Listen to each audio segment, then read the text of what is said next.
On a accompagné avec nous M. Gilles Proulx, animateur, ex-animateur à 98.5 FM et avec des nombreuses années en radio, 40 ans en radio, si je crois bien? 46 ans. 46 ans.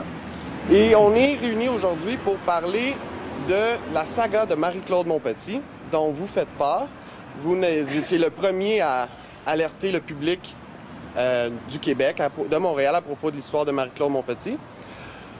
Monsieur Proulx, bienvenue. Merci beaucoup nous avoir accordé cette entrevue. Donc, vous avez rencontré Marie-Claude Montpetit. Elle vous a alerté de son histoire. Oui, j'ai lu la documentation qui entourait son odyssée, qui était absolument époustouflante. Et après avoir vu le fait qu'elle avait été exonérée par la justice et 2 articles lui avaient été accordés par le quotidien Le Devoir sous la plume de Brian Miles, j'ai décidé de brasser un peu l'affaire parce que ça me fait penser carrément à un nid de guêpe ou un nid d'abeilles. Il y a un brassage et dès qu'on mentionne des noms, on s'aperçoit qu'il y a une excitation, voire une panique chez les politiciens, les autorités, que ce soit judiciaires ou politiques, comme quoi ils se cachent d'autre chose que du miel.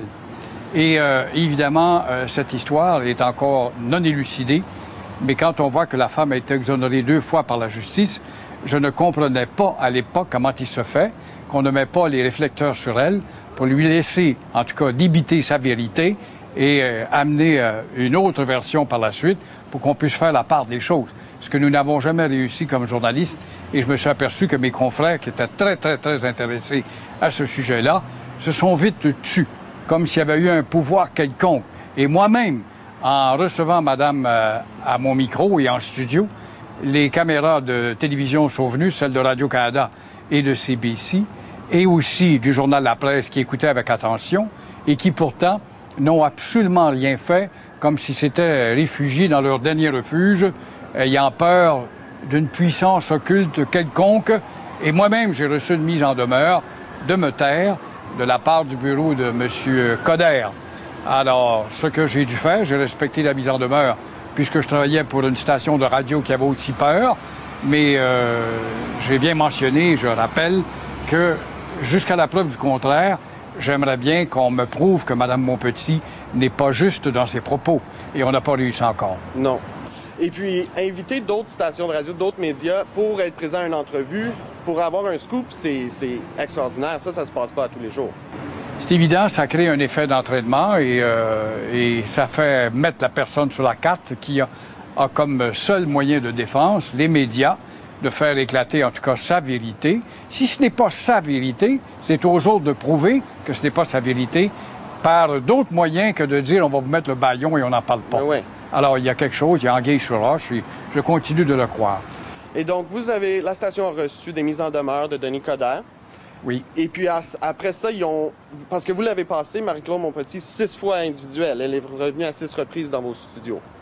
Non, elle est venue une fois en studio. Je l'avais eu auparavant en ligne téléphonique. Ah, OK, c'était en ligne téléphonique. Oui. Et donc, vous avez reçu la mise en demeure après la dernière émission que vous avez faite avec elle? Après l'avoir reçu en studio, dès le lendemain, je recevais une mise en demeure, ce qui a créé une panique chez la direction. Tout ça parce que ça venait d'un bureau important où le Parti conservateur, tout comme le Parti libéral, recevait des allusions malveillantes, selon eux. Et évidemment, pour la radio, le pouvoir politique peut faire peur parfois. Et donc, vous avez été obligé, ou la direction de Corus Media ont enlevé les entrevues des archives sur Internet. D'habitude, toutes les émissions sont archivées sur Internet, accessibles à tout le public. Oui. Mais les entrevues de Marie-Claude ont été ôtées dû aux mises en demeure de Denis Coderre. Exactement. Et évidemment, il y en a qui ont réussi quand même à enregistrer et de renvoyer sur Internet. Il y a eu une multitude de courriels et de téléphones de gens qui se sentaient offusqués de voir qu'on n'avait pas rentré le clou profondément avec cette nouvelle de Mme Montpetit. En un mot, c'est un travail inachevé. Et on nous a empêchés de l'achever. Il ne s'agissait pas de savoir si on accusait ou on envoyait à l'échafaud M. Coderre ou qui que ce soit. Il s'agissait de savoir qui dit la vérité. Et on nous a empêchés de la connaître. Ben oui. Et c'est des membres du mouvement montréalais pour la vérité du 11 septembre qui ont enregistré les entrevues avant qu'ils soient ôtés de l'Internet et on les a mis sur notre site. On les a même recopiés sur YouTube, donc ils sont disponibles sur Internet encore une fois pour que tout le monde puisse les voir. Donc quand les médias ils peuvent pas faire le vrai travail, bien, il faut qu'il y ait des individus un peu, des personnes individuelles qui reprennent la relève. C'est ça qu'on fait aujourd'hui. Et évidemment, c'est d'élaborer l'enquête et d'aller voir les sources qui pourraient parler parce qu'il y a d'autres gens là-dedans. Et c'est ce qui manque. C'est un peu comme la mort de Kennedy. On a toujours une idée, on dit toujours que c'est un complot, mais les personnes qui pourraient parler, on dirait qu'on attend qu'elles meurent. Alors, c'est la même chose dans ce cas-là.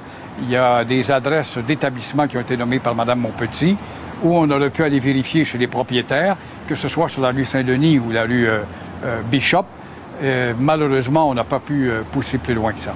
Les preuves qui ont été présentées les jugements ils sont assez clairs qui acquittent Marie-Claude Montpetit et qui se demandent pourquoi la procureure a pu présenter des évidences comme ça.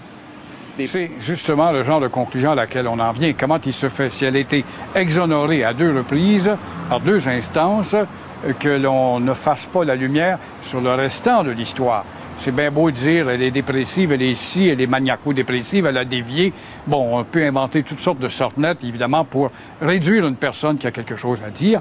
Mais une fois que vous êtes exonéré par 2 tribunaux, il me semble que le journalisme et le professionnalisme du journalisme, surtout celui d'enquête, moi je fais pas de journalisme d'enquête, je fais du journalisme instantané, et aurait dû, en tout cas, pousser plus loin. Maintenant, il reste à savoir si, quelle que soit la qualité des journalistes affectés au journalisme d'enquête, ne sont pas eux-mêmes subordonnés à une autorité qui est proche du pouvoir. C'est comme ça qu'il faut voir ça. Oui. Et donc, on va voir le dénouement à l'élection, hein, si Marie-Claude se présente dans le comté de Bourassa contre Tony Coderre. Ça va être quelque chose d'intéressant. Je ne sais pas si les médias vont suivre cette histoire-là à ce point-là, mais nous, en tout cas, on va le suivre. On va continuer à la supporter, l'aider, puis faire savoir au public son histoire un peu. Ce ne sont sûrement pas les grands médias hypocrites qui vont l'aider, mais il y a quand même des petits médias comme ça, marginaux, qui, eux, ne dépendent d'aucune idéologie et peuvent agir. Et c'est bien souhaité qu'elle, en tout cas, fasse un tapage qui en vaudra la peine, qu'on puisse apporter des éclaircissements là-dessus. Et on lui souhaite bonne chance, sincèrement. Oui, et je vous remercie beaucoup, M. Proulx, d'avoir éclairci un peu votre côté de cette histoire-là. Nous, on a les entrevues, on les a remis sur Internet, mais on voulait savoir un peu votre côté de l'histoire. Alors voilà, moi, tout ce que j'ai fait, c'est que j'ai offert le micro parce que la libre circulation des nouvelles doit se faire. Et autant elle n'était pas crédible avant les jugements des tribunaux et de l'article de Brian Miles, du Devoir, je ne comprends pas d'ailleurs son silence à lui aussi, eh bien, il était de mon devoir, et le devoir de n'importe qui d'autre, d'essayer de faire évoluer cette nouvelle. Ce que je n'ai pas réussi, je dois l'admettre.